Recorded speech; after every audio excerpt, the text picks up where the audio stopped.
Okay, so this is the fourth lecture for Economics 252, Financial Markets. And I wanted today to talk about some really basic concepts about portfolios.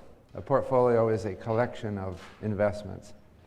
And I want to talk about risk and return, and eventually get into the core theory, which is the capital asset pricing model in finance. But first I wanted to say something about last lecture. Last time I talked about innovation in finance, and I presented finance as a sort of branch of engineering in a way. We invent financial devices, and the devices serve certain functions, and in order to serve those functions they have a number of details that have to be gotten right. Moreover, there's a process of invention, and the process of invention involves experimentation. And when an experiment doesn't work, we forget about it and we move on. But when it does work, it gets copied all over the world. So I thought a nice way to transition to today's lecture would be to talk about one very important moment in the history of finance, when the first real important stock was invented. And it was, see if I can spell it right, Verenigde Oost-Indische, I might be misspelling this, Compagnie, 1602. This was the first, did I get that all right? I think I got it right, yeah. That's Dutch for the United East India Company. It was founded in that year. When it was a time when Holland was at war, and the government was worried about the economy, and they were willing to experiment with raising capital to keep the economy prospering. And someone had this idea: let's start a company with shares in it, and let's trade them. And in the same year, and I can't write this in Dutch, but they created the Amsterdam Stock Exchange. Okay? And initially, it had only one stock. And so this is called VOC. Okay? And it was a trading company. They were going to set them up, and they were going to buy ships, and they were going to sail all over the world, and they were going to trade in various commodities. So it sounds pretty basic, but no one had ever done this before.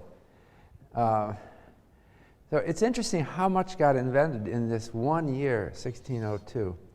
First of all, they invented a corporate logo. I don't know if I have it right. It was something like VOC. I don't know if I did that right. Just like we would put on, advertisements for a company today. Maybe more. That's not very important. But what's really important also is that this was a long-term venture. Okay, there were lots of ventures already in Europe where a group of merchants would get together and they would pool their money for one trip. They would send ships out, and these ships would trade and come back, and then they'd dissolve the whole thing. But this was different. This one was going to go indefinitely. And in their initial announcement, they said, we're going to set up operations all over the world. We're going to have an office in India and another one, I don't know, in Indonesia, and it's a big thing. And in the New World, in America, but it's primarily East India from the name. And so the interesting thing is they set up a stock exchange to trade shares in it. And the stock exchange arranged so that you could trade every day. So there was lively trading. This was part of the idea. Because when they set up a company in those days, you could get your shares when they founded the company, and that was it, right? I mean, you couldn't trade them, or maybe you could infrequently. A company might open its books once a year, and they would take new shareholders in. But someone had, hey, this is an idea. Even though the VOC doesn't open its books regularly, we can trade them every day. What difference does it make? So we're going to have stockbrokers on the Amsterdam Stock Exchange, and maybe they'll own some shares in VOC, okay? And then they'll have an inventory of shares. And then somebody wants to buy some, you buy them from the broker, okay? You don't have to contact the company. And then the broker will, maybe at the year end will report to the company that you own the shares, but doesn't have to, right? The broker does it. All right?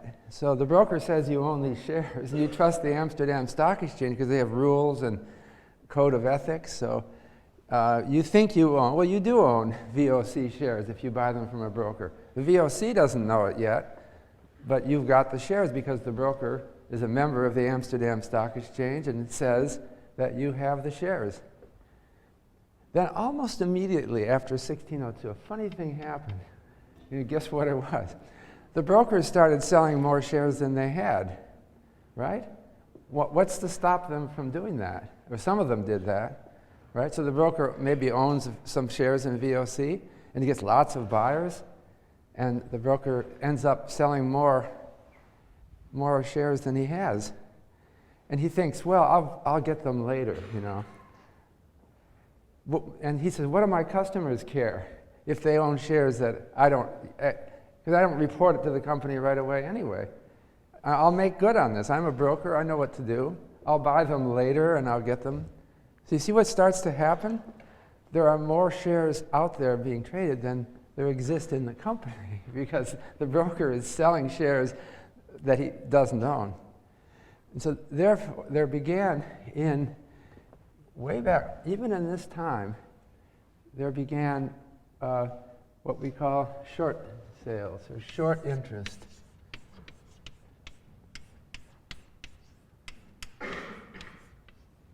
I mean, it happens when you set up a stock market and you allow, we would call it today street name, owning stocks in street name.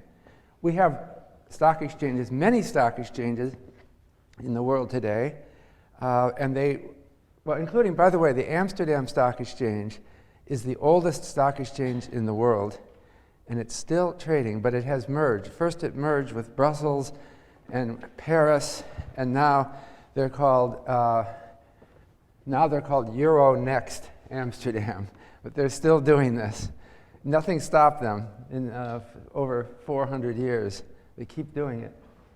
But this stock exchange and many others like it allows brokers to sell you stocks in what's called street name. Okay. And what that means is that when you buy shares, the broker puts in your account that you own these shares. But the company doesn't know it because the actual ownership is registered in the name of the broker. Okay, and so the broker is selling you shares, and it's only through the broker that you know that you have shares. So the broker on the stock exchange may be short, may have sold more shares than he or she has. That's all right, okay? It happened as long ago as right from the beginning of the stock market. There was a scandal. I was reading the history of this in, who was the guy?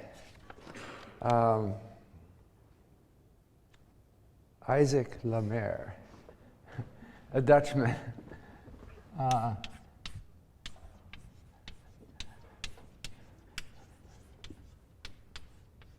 In 1609, he was not a broker, he was a businessman. He was able to sell more shares than he had, so he had a broker allowed him to do that.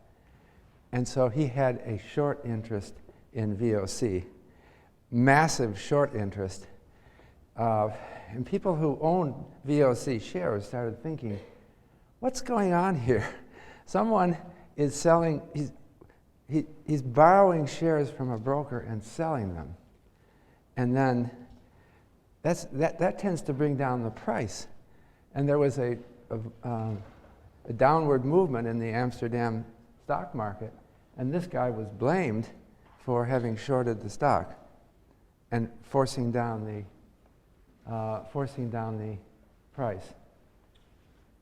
And so the Amsterdam Stock Exchange for 2 years, from 1609 to 1611, banned short selling. But then they decided to let it go again. The point of all this discussion, let me step, I'm telling you a story about Holland 400 years ago. But the reason I'm telling you this story is to try to emphasize how certain things just happen naturally. Once you set the framework up, you set up a big company, and it's a company that lasts a long time, okay? It's very valuable, and anybody can buy shares in it, okay? So it's democratic, and the value is very uncertain because this company is going to be in business into the far future, and it's building a whole arrangement, an empire of trading posts and ships, and who knows what it's worth. So the price is very uncertain, and buying it is a sort of a gamble. And so the price starts fluctuating wildly, and it attracts all kinds of interest. And some people think it's going to go up, and some people think it's going to go down, and they start debating about this and wondering about this. And some guy like Isaac Lemaire thinks it's going to go down, so he wants to short the stock. He wants to sell, he doesn't want to buy it, he wants to short it so that he can have a negative quantity. Thank you.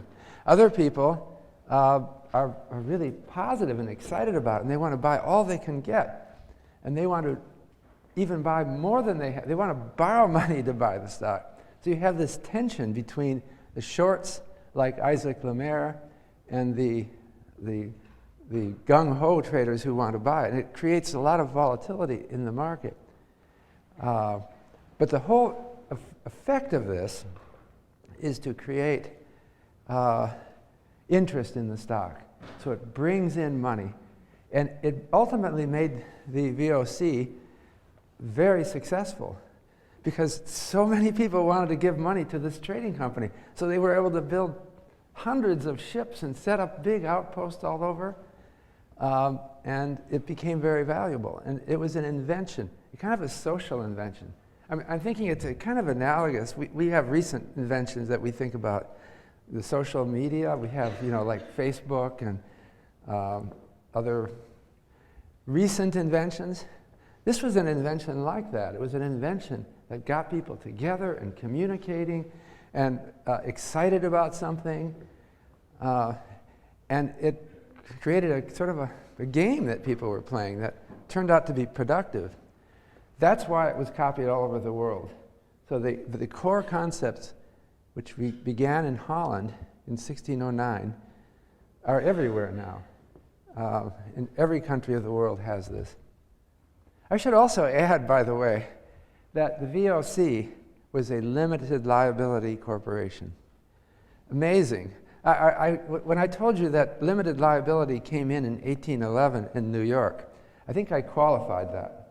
It used to be that some companies had in their charter an agreement that, with the government that the stockholders had limited liability.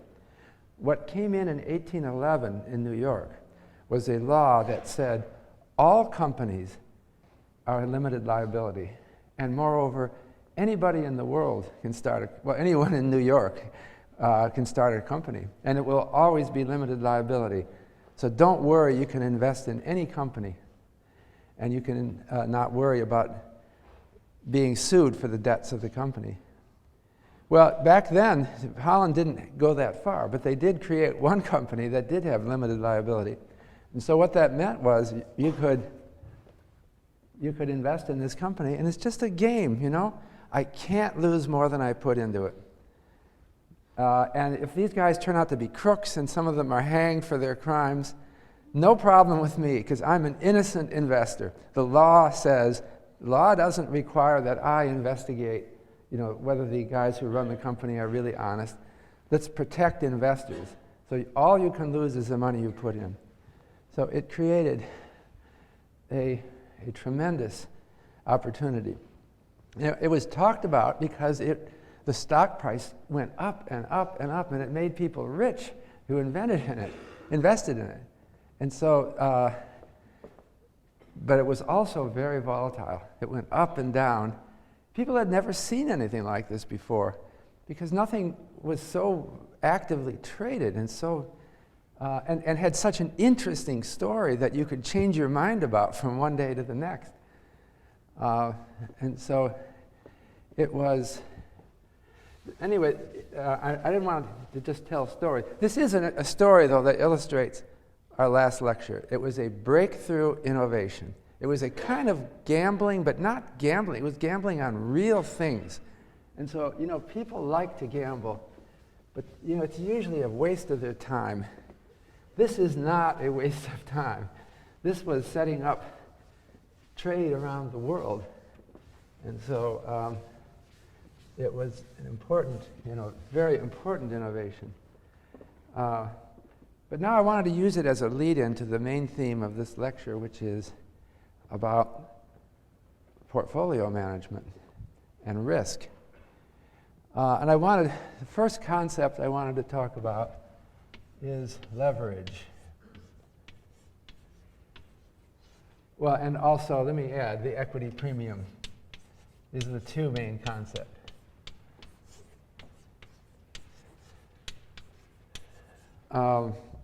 Maybe I'll do equity premium first.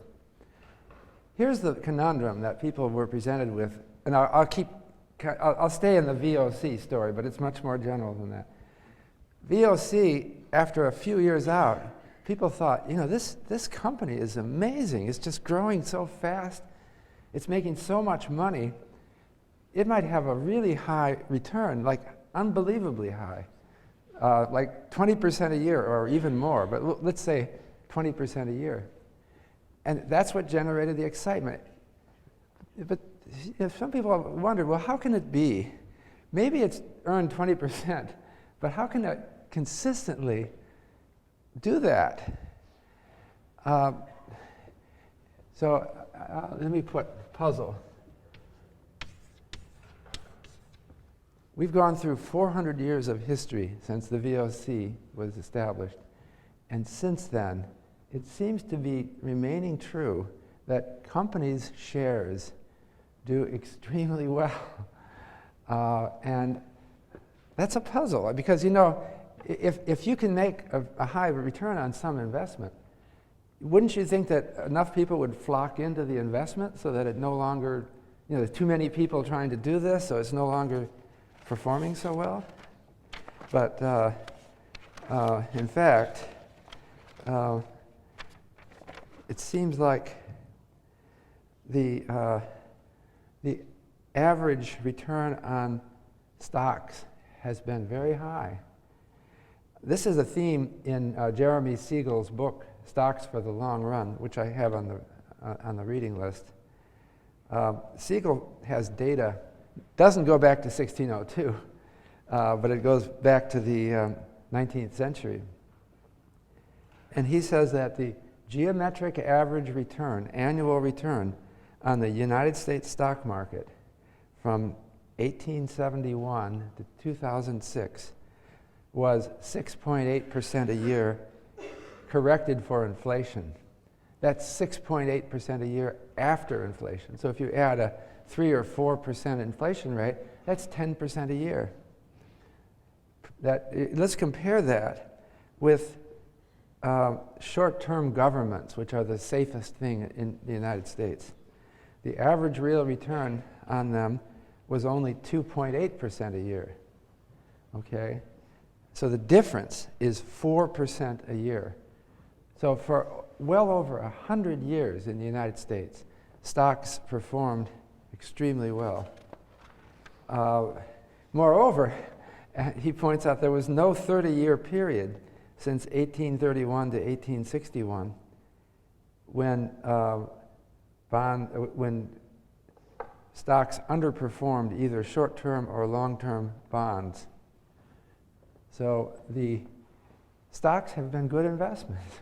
What do we make of that? Don't people learn? You know, I think if people learn, they would all want to do the good thing. Why does anyone invest in something else? That was the puzzle here. It's not just a United States phenomenon. The London Business School professors Dimson, Marsh, and Staunton wrote a book called Triumph of the Optimists. That is, optimists about the stock market. And they looked at the equity premium in many different countries around the world. And they found that all of the countries, and this is looking over much of the 20th century, all of the countries had an equity premium, that the stocks did better than the bonds of that country. The lowest of the countries they studied was Belgium, which had an equity premium of only 3%, and the highest was Sweden, which had an equity premium of 6%. So that's an interesting question. How can it be that some asset, namely stocks, outperform all other assets? Okay, so then that comes up then to what is the standard answer? Why is it? And the standard answer is risk. That stocks are riskier. The price jumps up and down from day to day, so you have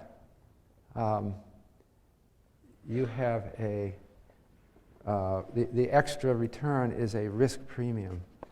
And so that is what I want to pursue today in this lecture. Does that explain the equity premium? And how should we think about the equity premium?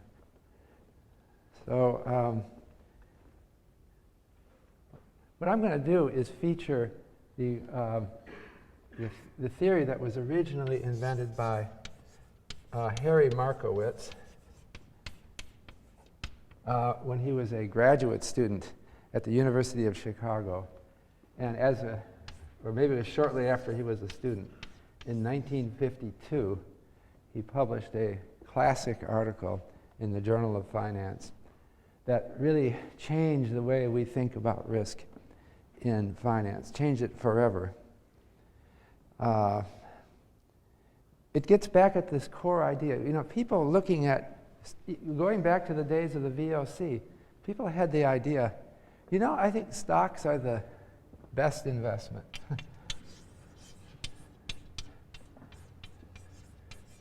Okay, I'm writing that down, and I'm putting it in quotation marks because it's not a term that I would use.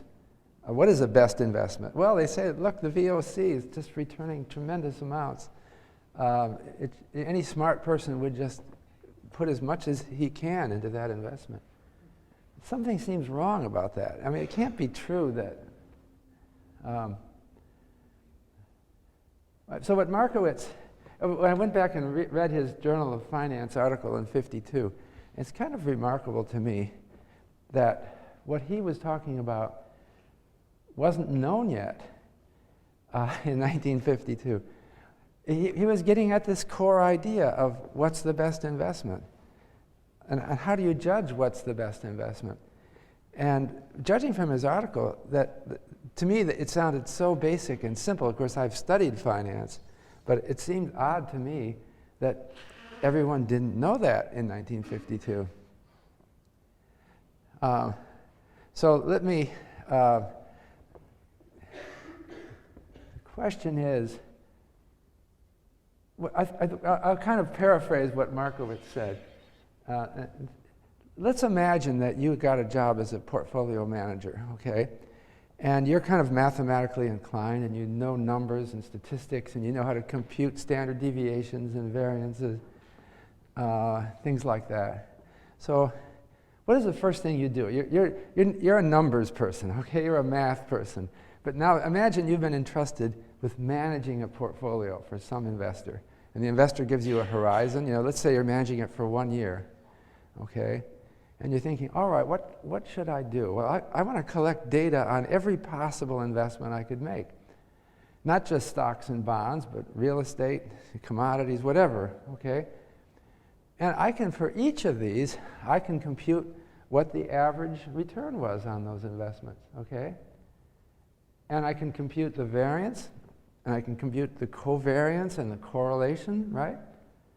So Markowitz, do you see it? So I've got all the data. Now I could say, I don't believe these data are relevant to the future because I'm smarter, right? I can predict that some company is going to do better than it did in the past, or some asset class will do better than it did in the past. But let's step back. Let's do it basic. Let's just think like a mathematician here, all right? Let's just take as given all the historical average returns and variances and covariances. So Markowitz says, well, what's the best portfolio given that, okay? I could compute all these numbers. What's the best assembly of all these things? And you know, he realized that nobody had ever thought that. Isn't that a well-defined problem? I give you all the variances, I give you all the covariances, I give you all the average returns, and I say, let's just assume that this is going to continue like this. What should I do as an investor? And it's funny, Markowitz said, he has reminiscent, he won the Nobel Prize later, and deservedly, I think. This was a breakthrough idea. But he said as a graduate student, he was chatting with someone in the hallway and thinking about this, and he said, it suddenly hit me as an epiphany. If I have these statistics, I ought to be able to compute the optimal portfolio. It's mathematical, right? It's just one thing. I mean, what is the optimal portfolio? It took him like 2 or 3 days to figure the whole thing out. And it's almost like haven't I set up in your mind, do you see the problem? You could figure this out too, right? I think, if you put your ingenuity onto it. The funny thing is, nobody thought about it before Markowitz. So actually, I was intrigued by that. So I went back trying to find what people were talking about before 1952. And we have a new thing on the web, relatively new, called, do you ever play with this? It's called ngrams.googlelabs.com. And what you can do is you can put in any phrase you want and search it for it goes back like 400 years in English. You can't do Dutch. I don't think, maybe you can do Dutch too. I didn't try. And you can search to see what people were talking about in books. Because they have all these books scanned in now. Now you can search for keywords. And so I did a search on portfolio analysis. That's what this is all about, right? Figuring out what the optimal portfolio of stocks, bonds, commodities is. Hardly anyone even used the term before 1952. I guess it didn't exist. There was no theory of you kind of imagine, how could that be? I mean, you had all these sophisticated banks and finance. They had no theory of portfolio analysis. And I looked at portfolio variance, portfolio return. It all started with Harry Markowitz. Again, this is another testimony to how there are sudden breakthroughs. It should have been obvious, but somehow people didn't think. But then I found one thing, though. I did search on Ngrams on eggs in one basket, okay? And there's an old adage, don't put all your eggs in one basket. That's kind of what we're coming to with Markowitz here. He's got a whole theory of it, but I found where was it? I found an investment manual from 1874. I can't find it here. I'm not... this is from a book, 1874, about investing. There is an old saying that it is inadvisable to put all your eggs in one basket. So it was already in and he says diversify, okay?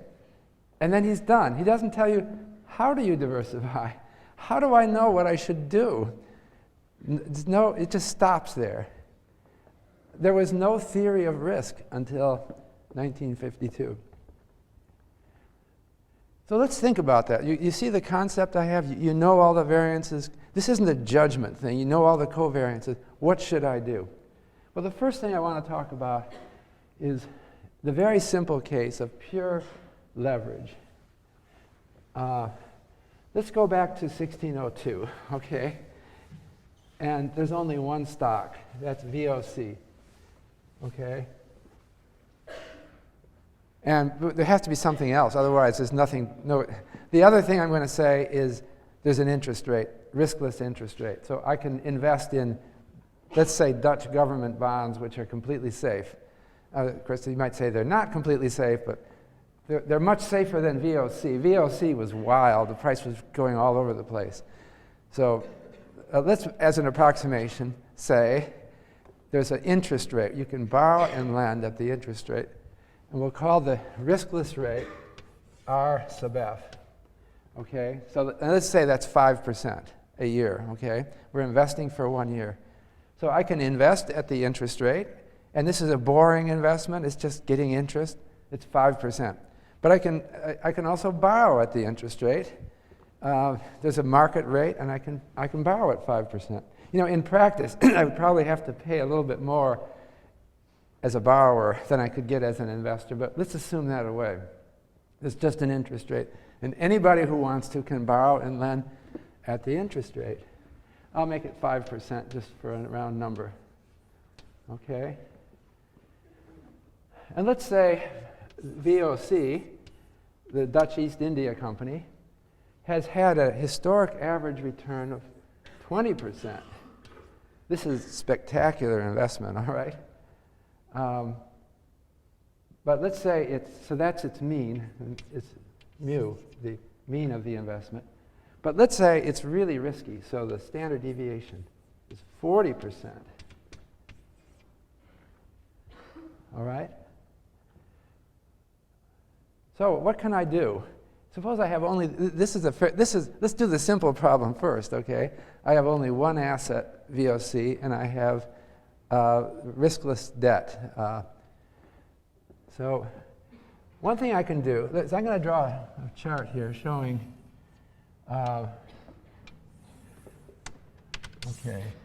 I'm going to do sigma on this axis and R on this axis. So sigma is the standard deviation of my portfolio.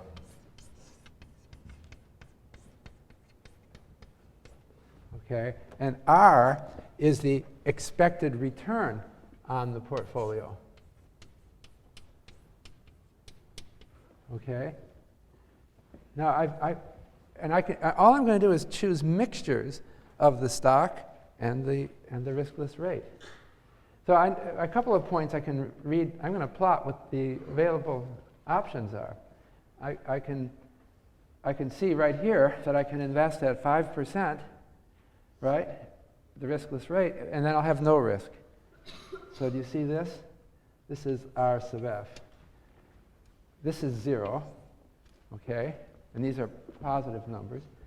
See what I've plotted here? This is just the most boring investment because there's no risk at all, and I'm earning 5%. I can also plot this one, right? So here is VOC. Is this big enough for you to see back there? Okay. So VOC is up here, and this is 20. This is a risk of 40, and a standard deviation of 20. Sorry, expected return of 20 and a risk of 40, right? So those are 2 points, but I can do other things too. What if I borrowed money to buy, let's say I have 100 guilders. I'm talking Dutch, okay? That was the currency of the time, the guilder. I'll write it for you. Guilder. Okay, so I have 100 guilders to invest. I could put it all in VOC stock, and I would expect to get 20 guilders profit, and I'd have a standard deviation of 40 guilders, right? But what if I said, I'm going to actually borrow another 100 guilders? I only own 100 guilders, but I'm going to borrow another 100 guilders and put it in VOC stock. So that means I'll own 200 guilders of VOC stock, and I'm going to have a debt of 100 guilders. So what's my expected return then? Well, my expected return is going to be 35%. Because look, I'm owner of 200 guilders worth of VOC stock. The expected return is 20%, so I'm going to get 40 guilders out of that. But then I have a debt. I've got to pay 5 guilders to my lender. So it's 35 is what I've got. And as a percent of my initial investment, that's 35%. So I've got another point out here with, this is 35, and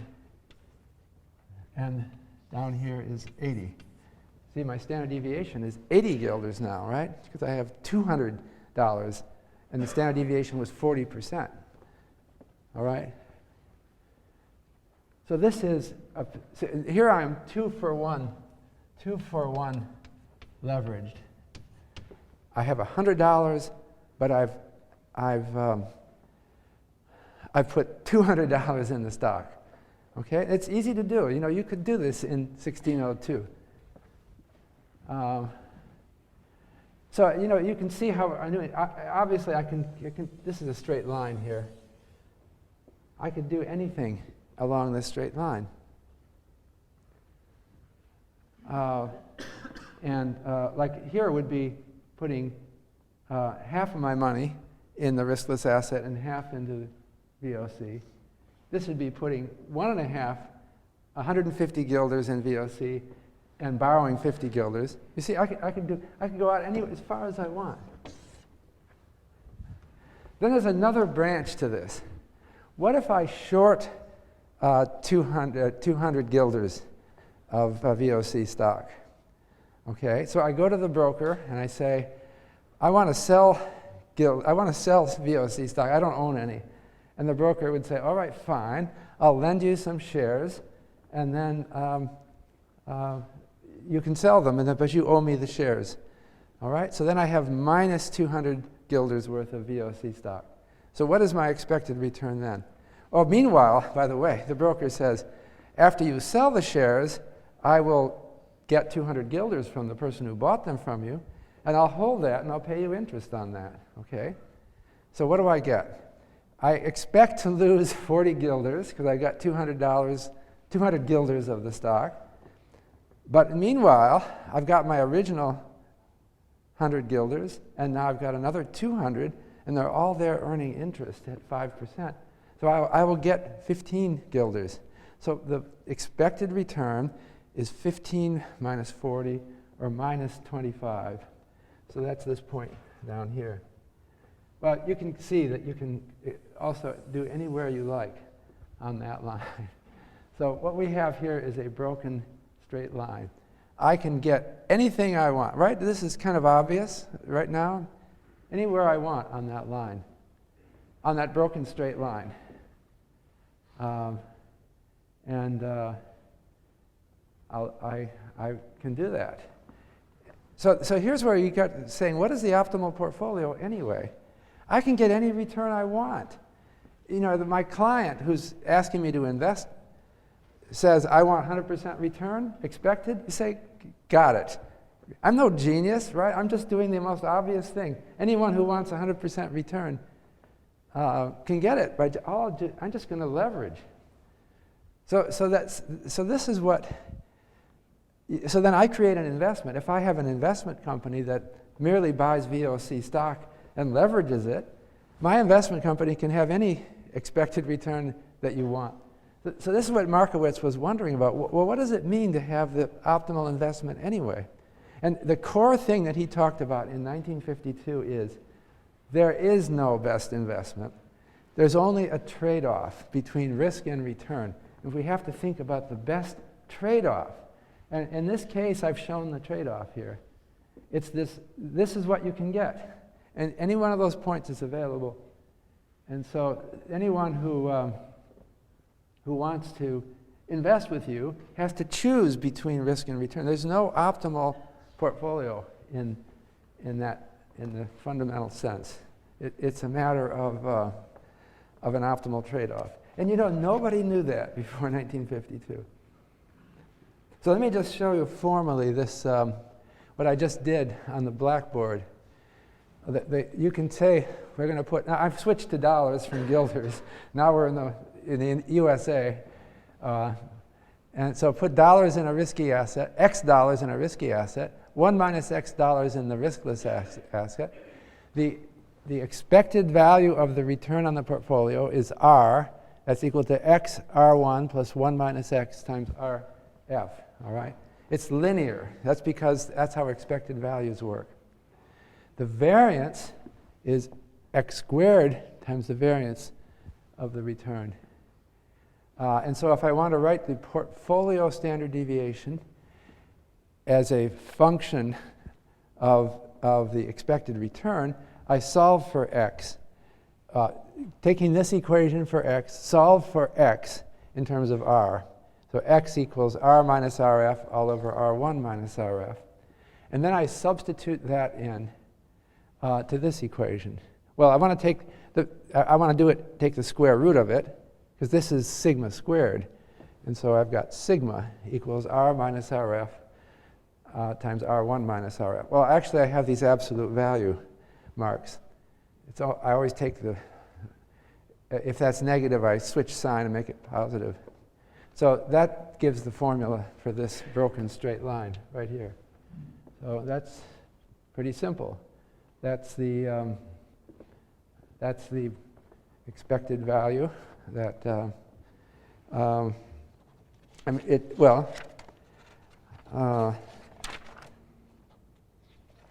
so now I want to, though, move on from this simple idea to, we haven't really gotten fully into Markowitz yet, because this is a very simple story. By the way, this broken straight line is what we call a degenerate case of a hyperbola. You know, remember in math, hyperbola is a curve, a certain mathematical curve. And we're seeing a hyperbola here, but I'm going to show you other hyperbolas in a minute. What Markowitz really said, well, okay, this is simple. This is just pure leverage is a simple thing to understand. By the way, it's also called gearing in the United Kingdom. But let's think about now, suppose I have more than one risky asset. Now, let's get past the year 1602, and let's think about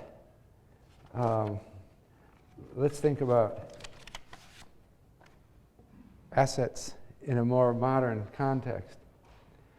So I want to move to another example, which is two risky assets. Now we've moved past 1602, and now we have two stocks. And for the moment, I'm going to forget about leverage. And let's just say you can put X1 in the first risky asset, that's stock number 1, and I can put 1 minus X1 in the second risky asset, that's stock number 2. Okay? So what do I get here? The portfolio expected return is just the linear combination of the two expected returns. So R1 is the expected return on the first stock, and R2 is the expected return on the second stock. And actually, I'm assuming you have $1 to invest in this example. I'm sorry. I was assuming you had 100 guilders over there. Now I've just made it $1. Unrealistically small amount, but I just wanted a nice number, okay? So let's say $1 is 100 guilders, and then I haven't changed anything. Okay, so I have I start out with $1, so if I put X $1 in the first one, I have 1 minus X1 left for the other one, so it's very simple. And this is the formula for the variance of the portfolio, which we saw, essentially we saw that in the second lecture. So what I can do is go through the same sort of exercise I did there with two risky assets. all right? And so what I want to do is draw a curve something like this.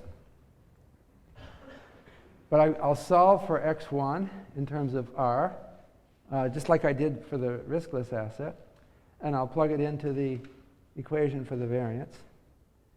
I have to take the square root of that, and I can plot that. Okay? And you might think it would look something like that. Well, it's not going to look exactly like that because it's risky. Something's risky. So I did that, the calculation. And incidentally, on your problem set, you're going to have to think about issues like this.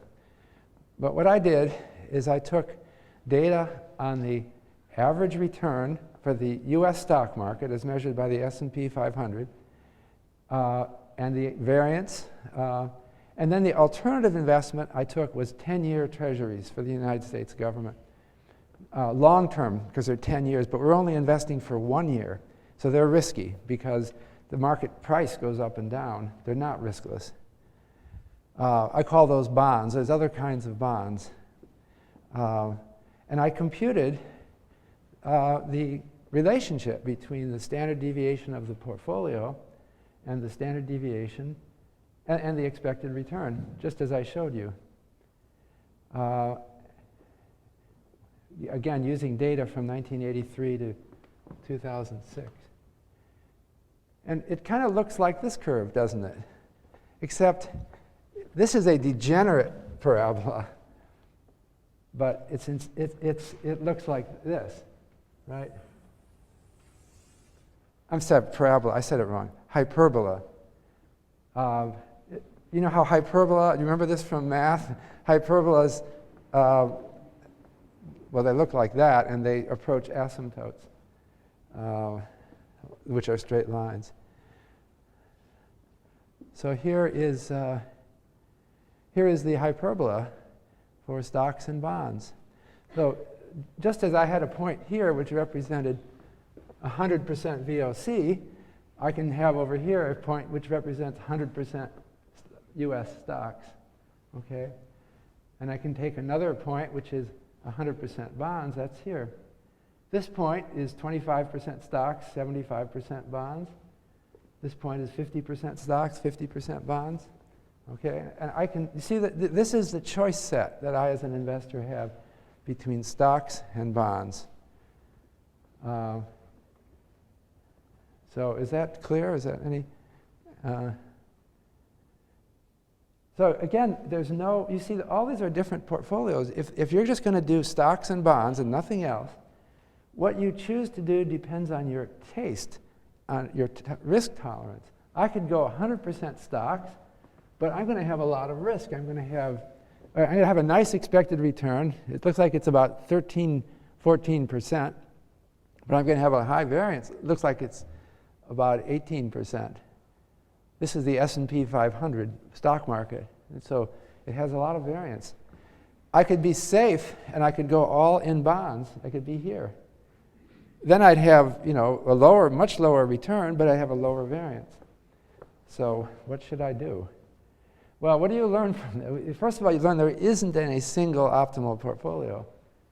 But there is something. Let's talk about being a 100% bond investor. What do you think of that? Is that a good idea? You'd get this point right here. Well, right, you definitely should not be a 100% bond investor. That's one thing we just learned. Why is that? Because if I go up here, I have no more. See, that's the same standard deviation, the same risk, but I have a higher return, right? Higher expected return. So what did we just learn? We learned that if you just stay in this space of stocks and bonds, maybe you could be a 100% stock investor, but never in a million years should you ever even think of being a 100% bond investor, okay? Because, look, it's just simple math. I can figure it out. I can figure out that I get a higher expected return and no more risk. So this is lesson number one that Markowitz showed us. Amazing. It's so simple and obvious, right? It's not so simple because at the time Markowitz wrote, Yale University was probably 100% bond investor, believe it or not. They couldn't figure it out in those days. So we've made progress. That's why I think Markowitz is among the most deserving of the Nobel Prize winners in economics. This is really basic. It actually intrigues me. I don't know how much you like math, but going back to my childhood, I was interested in geometry, and these simple mathematical curiosities like hyperbola are just fascinating to me. And it goes back to Apollonius of Perga, writing in around 200 BC, wrote a book on conic sections. And he invented the word hyperbola, parabola, ellipse. So I was thinking of looking back at his book. I think it still survives, and seeing what he says about finance. But I can be sure he had no idea that his theory would apply to finance. I wish I could go back in a time machine and talk to him. He would be so happy to know that his theory of conic section, it ended up applied to astronomy by Kepler and Newton, and now it hits into finance. Isn't it amazing how there's a unity of thought? And this simple diagram has just taught us something about investing that's not obvious until you think about. I've just told you never invest only in bonds. But it doesn't tell you how much stocks and how much bonds to. Once you're above this point, it seems to be a matter of taste. There isn't any single decision that you can make. So now I want to move to a more complicated world where we have 3 assets. Okay, we're starting from, we had 1 risky asset. Then we had 2. Now let's go even further. Let's say 3 risky assets. Well, the expected return is the same. It's the weighted average. Now we have 3 weights, x1, x2, and x3, and they have to sum to $1. I could have written x3 as 1 minus x1 minus x2, but I wrote it differently here. It looked messy to write it the other way. And this is the formula for the portfolio variance. It's the x1 squared times the variance of the return on the first risky asset plus x2 squared times the variance of the return on the second risky asset plus x3 squared times the variance of the return on the third risky asset. And then you have 3 more terms representing covariances. You have to take account of the covariances of the assets, because if they move together, if they all go in the same direction at the same time, that's going to make your portfolio riskier. And so that's the portfolio variance. And the portfolio expected return is just, why didn't I write it there? It's x1 R1 plus x2 R2 plus x3 R3, where the sum of the x's is $1. So it's something that you can do to calculate what is the optimal portfolio. So I decided to add a 3rd asset to my diagram. The pink line up here is the same. Well, we call that an efficient portfolio frontier. I have that in the title of the slide. For stocks and bonds. That's the pink line here. But I've added the efficient portfolio frontier for 3 assets, stocks, bonds, and oil. Oil is an important investment because our economy runs on it. And the total value of oil in the ground is comparable to the value of the stock markets of the world. So it's big and important. So let's put that in. And what I have actually here is the minimum variance mixture for any given return, expected return for the 3 assets. And you can see that it's possible when you add a 3rd asset, oil, to bring the efficient portfolio frontier to the left. Okay? Because we've got another asset, and it's also paying a good return, and it's not correlated very much. Oil doesn't correlate very much with the stock market. So we're spreading the risk out over more assets. We're we're putting more eggs in our basket, okay? And so then we have a better choice set now, right? We can pick any point on that blue line. And so we shouldn't just have stocks and bonds. We've learned we should have stocks, bonds, and oil. We're leading toward a fundamental insight, which is due to Markowitz, which is the more the merrier. The more different kinds of assets you can put in, the lower you can get the standard deviation of your return for any given expected return. And so the better off you are. So this is diversification. So while diversification was applauded in the 19th century, no one had ever done the math like this before. And now we can see that, when you do the math, you want to have all three in your portfolio. And yet people don't know that, or they don't. There's an emotional resistance to this implication. I once went to the government of Norway and gave a talk at their Norges Bank, which is the central bank of Norway. And I told them in my talk, I calculate that Norway has something like 70% of its portfolio in oil. I don't remember the exact number, but it was something close to that. Why do they have so much in oil? Well, because they have the North Sea oil.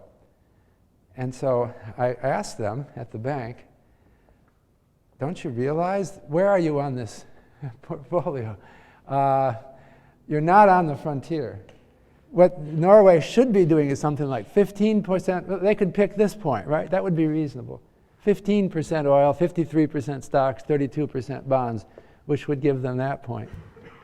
Or they could pick this one. I have a point labeled up here. That's 21% oil, 79% stocks, no bonds. All right, those are all choices depending on your risk. But they're not going to just pick 100% oil. That would be way over here, much higher risk. So I asked them about that. Why do you do this? And I don't know if I got a good answer from them, but basically it was, well, we don't want to sell the oil because it's our national heritage, you know, we own it. And I said, well, you don't have to sell it. You can just do a derivative transaction. You can short the futures market for oil and reduce your exposure. And then they said, well, some people have mentioned that, but it's politically difficult, so they're not doing it. Maybe next year, maybe the next government will do that. So they still aren't there yet. They're not managing their risks well. So it's a powerful and important thing, because if the market for oil collapses, Norway is in big trouble. They're not diversifying enough. I don't mean to put them down. They're smart people. But like in any country, I did the same thing with Mexico. I went to the Banco de Mexico, and I talked to Guillermo Ortiz when he was director of it. Same thing. You know, Mexico it's not as dependent on oil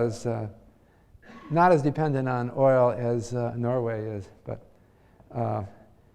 I think so. It's not so obvious for Mexico, but it is politics that came in. The question of, are you really saying Mexico should go into the futures market and take a massive short position of billions of dollars of oil? And again, it was like, this isn't reality. We're not going to do that. But I tried to make the point. Now, another thing is, so I have shown here three assets. The pink line is irrelevant once we realize we have three assets. We have stocks, bonds, and oil. So you should choose on this curve. And of course, you should never take down here, even though that's possible.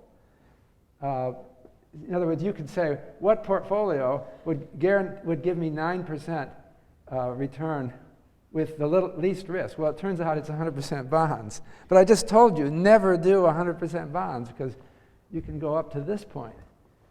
All right?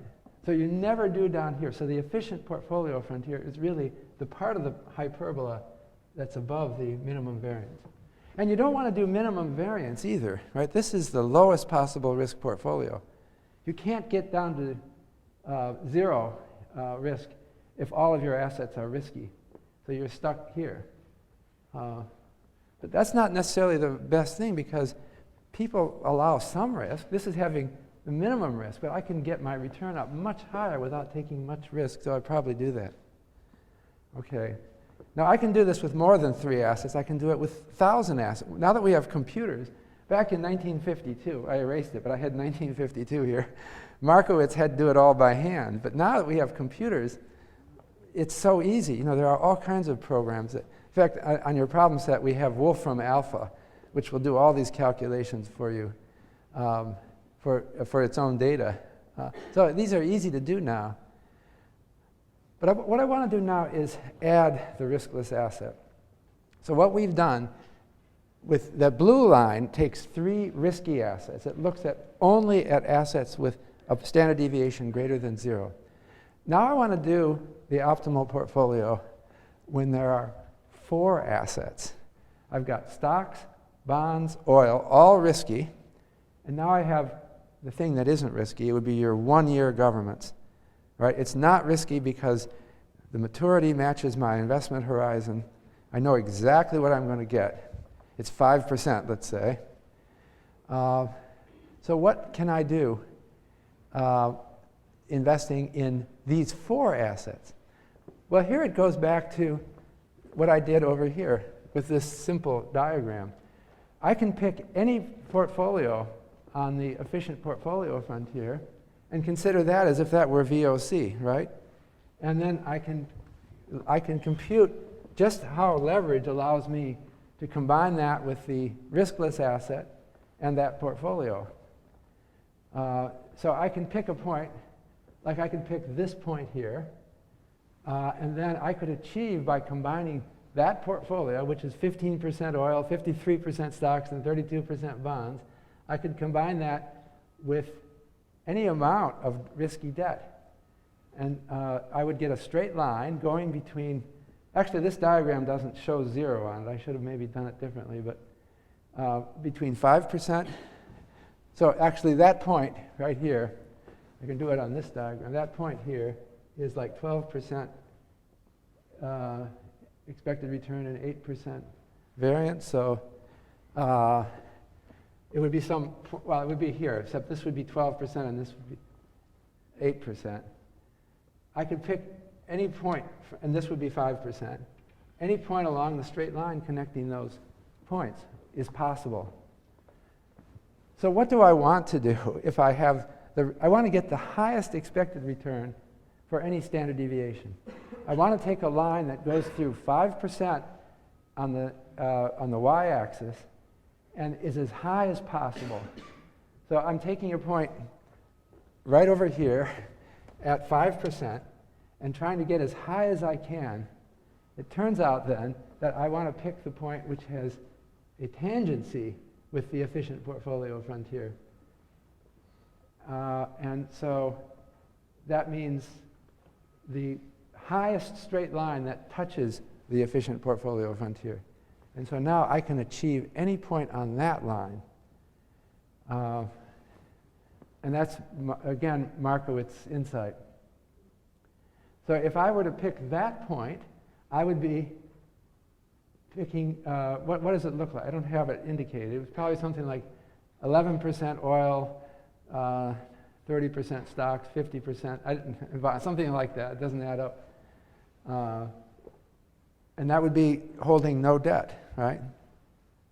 But I could get even higher return if my client wants that by leveraging. I would borrow and buy even more of this risky portfolio. So this portfolio here is called the tangency portfolio. And what Markowitz theory shows is that once you add the risky asset, the relevant efficient portfolio frontier is now really this tangency line. And so I want to do mixtures of the riskless asset and the tangency portfolio that accords with my risk preferences. But I don't want to ever just move to one of these other portfolios. So these other portfolios, like 15% oil, 53% stocks, 32% bonds, is dominated has a higher expected return for the same risk by a portfolio of the tangency portfolio leveraged up a little bit by borrowing. And similarly, well, yeah, and so this is, then it comes out, and this is the, I don't know if it was clear in Markowitz's paper, but it became clear soon after. There really is, in a sense, an optimal portfolio. It's the tangency portfolio, because everyone wants to invest on this line, and that point is any point on this line is a mixture of the riskless asset and the tangency portfolio. And so everyone wants to invest in the same portfolio. So there is an optimal portfolio in a sense, which it's in a sense that everybody wants to do the same risky investments. People will differ in their risk preferences, and so some of them will want to do a riskier, a more leveraged version, and some of them will do a less leveraged version of the tangency portfolio. But everyone wants to do the tangency portfolio. So that is the key idea of Markowitz portfolio management. And it's been expressed by some as the mutual fund theorem.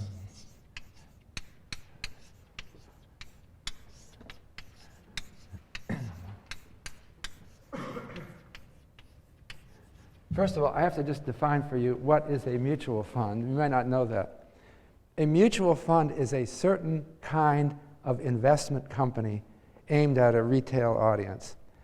They could have just called this the investment company theorem, but history, I can't tell you the history of thought on this.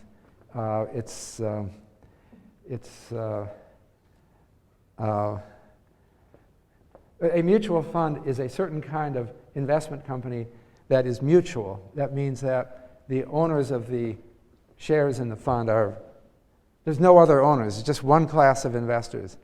You're all equal, so it's mutual. But that's irrelevant here. The idea is that all we need is one mutual fund. There's thousands of mutual funds to serve investors, because I had that everyone is investing in the tangency portfolio. So they should call their fund the tangency portfolio fund.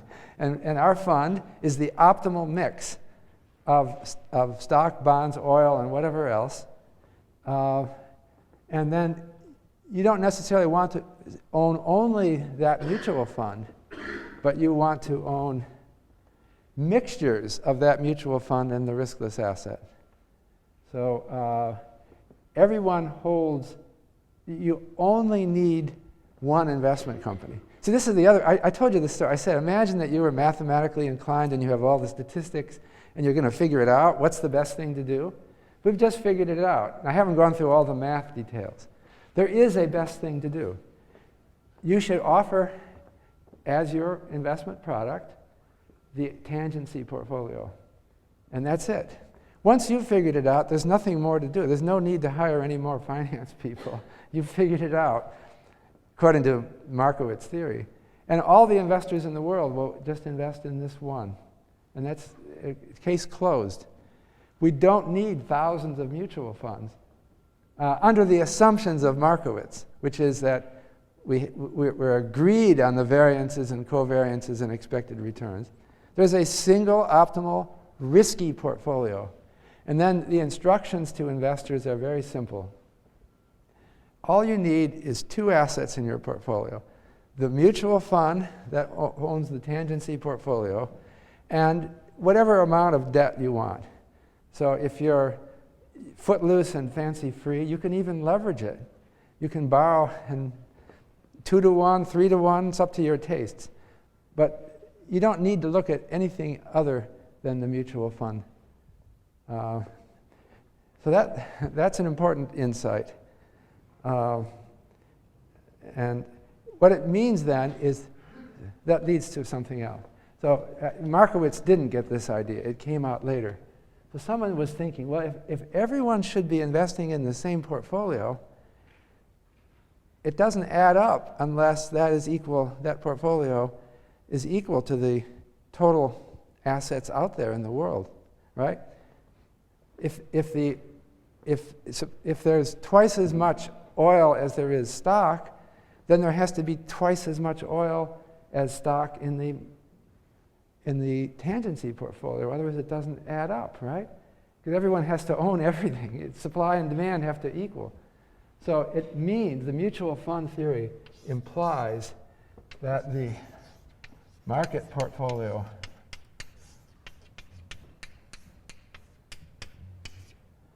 equals the tangency portfolio. Okay, and now I've pretty much finished the theory. I should say it implies if investors follow this model that we're having, that they all want to, the Markowitz model. If all investors think like Markowitz says, they all want to do the same thing. They all want to invest in the same best portfolio. So that has to be proportional to the market portfolio. So the tangency portfolio equals the market portfolio. So I was saying earlier, why is it that everyone doesn't invest in VOC stock? How does it add up, right? If VOC stock is just better than something else, then that suggests everyone wants to put all their money in VOC stock. But we're realizing they don't, because they're concerned about it. They see this trade-off between risk and return, and they want to hold some proportion of VOC stock and the riskless asset. It has to add up so that the market is cleared and all the VOC stock is owned. And more generally, if there are many assets, all the assets have to end up owned by someone. And so the cardinal implication of this theory is that the market portfolio, which is everything that's out there in the world to invest in, has to be proportional to the tangency portfolio. And so one of the implications is, if that's true, and I'm done with I have just a couple more slides here. Let me go to here. The capital asset, now it's called the capital asset pricing model in finance. So that's capital asset, which was pricing model, which was not invented by Markowitz, but was invented by Sharpe and Lintner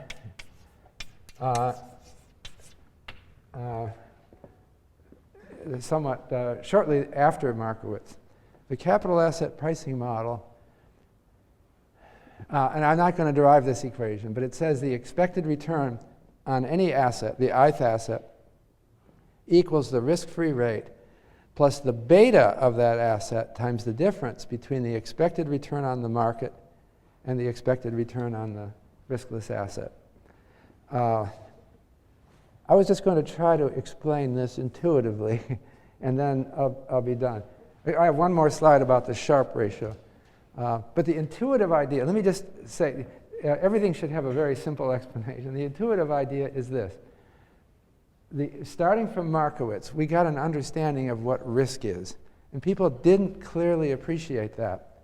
People used to think that risk was uncertainty, right, in finance. That if a stock has a lot of uncertainty, that uncertainty means that it's a dangerous stock and people will demand a high expected return. Otherwise, they won't hold the stock. But the CAPM says, no, people don't care about the uncertainty of a stock. Because if it's one stock out of many, they'll put it in their portfolio, and if it's independent of everything else, it all gets averaged out, and so who cares? So people don't care about variance. Well, what is it that people care about? People care about covariance. Risk, this is the basic insight that followed from Markowitz. People care about how much a stock moves with the market, because that's what costs me something. I don't care if I could own 1 million little stocks that all have independent risk. It all averages out, doesn't mean anything to me. I'll put them in tiny quantities in my portfolio. But if they correlate with the market, I can't get rid of the risk, because it's the big picture risk.